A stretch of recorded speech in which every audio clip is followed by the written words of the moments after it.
आज तू काहीच बोलू नकोस. आज फक्त मला बोलू दे. तुला वाटतंय ना की मी तुझ्याकडे दुर्लक्ष करतोय. तू हाका मारतोयस आणि मी डोळे मिटून बसलोय. तू म्हणतोस ना, स्वामी मी तुमचं काय वाकडं केलं, माझ्याच नशिबात हे का. बाळा, तुला ते संकट दिसतंय, पण त्या संकटात मी तुला वाचवण्यासाठी काय सोसलंय हे तुला कसं सांगू. तुझ्यावर येणारा तो घाव मी माझ्या हातावर झेललाय.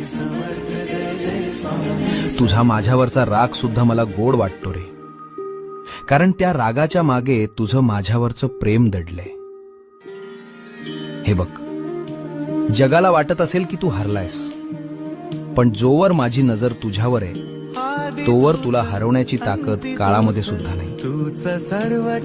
भिऊ नकोस, मी तुझ्या पाठीशी आहे.